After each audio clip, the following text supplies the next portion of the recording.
This is Daily Armenia, CivilNet's daily news digest. Here's what you need to know today.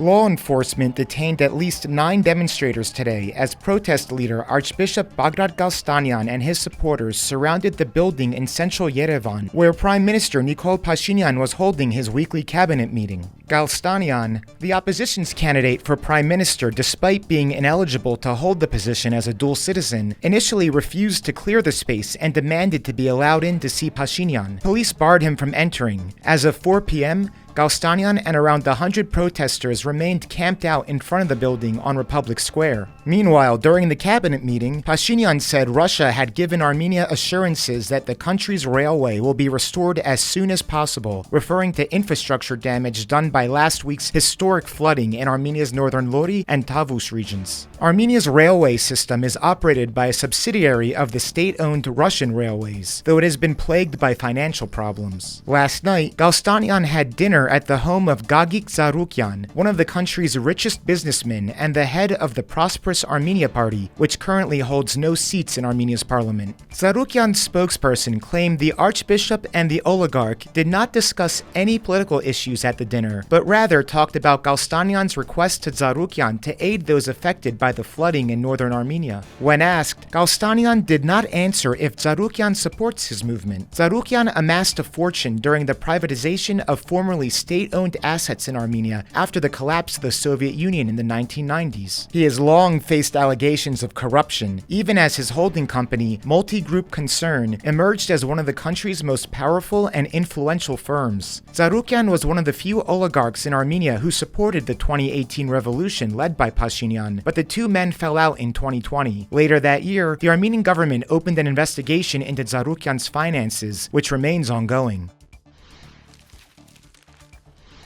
Christine Grigoryan, the head of Armenia's newly formed Foreign Intelligence Service, indicated yesterday a number of countries are threatening Armenia's sovereignty and independence without naming names. Reforms are being carried out in the security sector to neutralize those dangers. Our intelligence and analysis is aimed at ensuring that policy and political decisions are based on solid information, Grigoryan told reporters. When asked to clarify if that includes countries in the Collective Security Treaty Organization, a Russian-led military bloc, Grigoryan refused to comment. Last week, Pashinyan told lawmakers he knew of at least 2 of Armenia's former allies that allegedly aided Azerbaijan in the run-up to the 2020 Nagorno-Karabakh war, comments that were widely seen in Armenia as referring to Russia and Belarus. That prompted Russia's foreign ministry spokesperson to challenge Pashinyan publicly to name names, though Pashinyan so far has refused to do so. As for the risk of another possible attack by Azerbaijan on Armenia, Grigoryan added, the risk of a military attack is always there. As long as the relations with Azerbaijan are not normalized, these dangers should be taken seriously, but also should not be overestimated.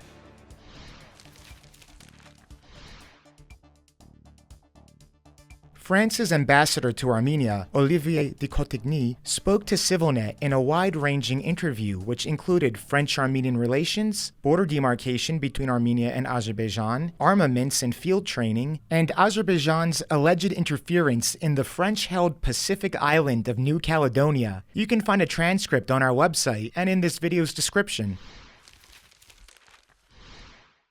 In the latest episode of Insights, Eric Hakopian analyzes the devastating floods that swept through northeastern Armenia, leaving many displaced and the recovery effort underway. He also examines the rhetoric at the latest rallies organized by Archbishop Bagrat Galstanyan and his supporters. And finally, the CivilNet number of the day is 23. That's the number of films from throughout Europe that will be screened during the ongoing European Film Festival. Organized by the European Union's delegation to Armenia, the festival will close with a showing of the Armenian animated film Aurora's Sunrise, about a survivor of the 1915 genocide. And as always, please follow CivilNet for the latest news and independent reporting from our contributors on the ground here in Armenia.